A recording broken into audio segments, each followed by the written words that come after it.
السلام عليكم ورحمة الله وبركاته. الحمد لله رب العالمين، والصلاة والسلام على إمام المتقين نبينا محمد وعلى آله وصحبه وأتباعه إلى يوم الدين. أما بعد، فأعوذ بالله من الشيطان الرجيم. بسم الله الرحمن الرحيم. فأما اليتيم فلا تقهر وأما السائل فلا تنهر.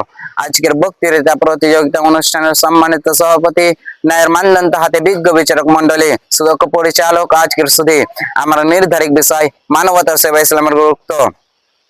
আল্লাহ তাআলা পবিত্র কোরআনে কারীমে ইরশাদ করেন, মা সালাকাকুম ফি সাকার ক্বালু লাম নাকু মিনাল মুসাল্লিন ওয়া লাম নাকু নুতি'মুল মিসকিন। তোমাদের কিসে সাক্কারে দরিকে নিক্ষেপ করেছে? তারা বলবে, আমরা মুসাল্লিদের অন্তর্ভুক্ত ছিলাম না, আমরা অভাবগ্রস্তকে আহার দান করতাম না।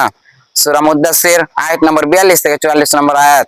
এই আয়াতে গরিব অসহায়দের সাহায্য না করা, তাদেরকে আহার না দেওয়া জাহান্নামে যাওয়ার অন্যতম কারণ বলে উল্লেখ করা হয়েছে।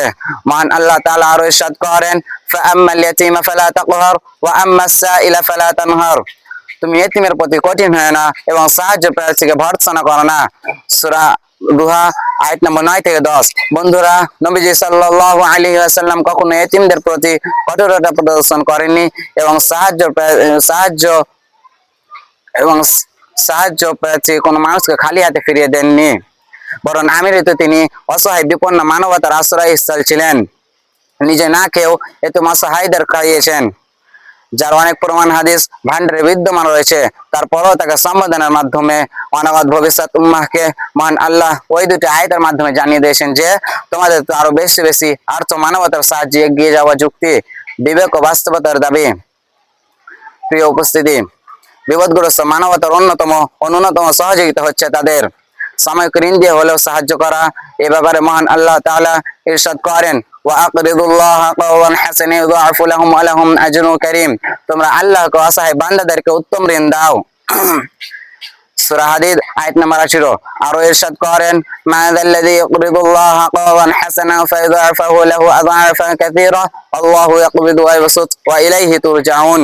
কে সে যে আল্লাহকে কর্জ হাসানা প্রদান করবে, তিনি তার জন্য সেটা বহুগুণে বৃদ্ধি করে দিবেন। সূরা বাকারা আয়াত নম্বর 245। এ মর্মে হাদিস শরীফেও অনুরূপ রয়েছে। আবু হুরায়রা রাদিয়াল্লাহু তাআলা আনহু থেকে বর্ণিত, রাসূলুল্লাহ সাল্লাল্লাহু আলাইহি ওয়াসাল্লাম বলেছেন, আল্লাহ তাআলা কিয়ামতের দিন বলবেন, হে আদম সন্তান, আমি অসুস্থ হয়েছিলাম কিন্তু তুমি আমার কোনো খোঁজ খবর নাওনি। সে বলবে, হে পরওয়ারদিগার, আমি কি করে নেব তোমার পরিচর্যার ভার, অথচ তুমি সারা জাহানের প্রতিপালক।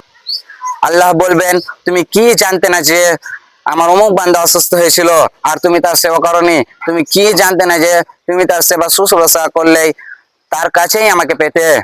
প্রিয় বন্ধুরা, উপরোক্ত আলোচনা দ্বারা আমাদের সামনে প্রতীয়মান হয় যে মানবতার সেবা ইসলামের গুরুত্ব অপরিসীম।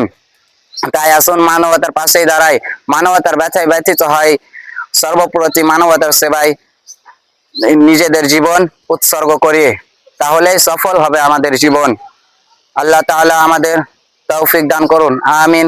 ওয়া আখিরু দাওয়ানা আনিল হামদুলিল্লাহি রাব্বিল আলামিন। আসসালামু আলাইকুম ওয়া রাহমাতুল্লাহি ওয়া বারাকাতুহু।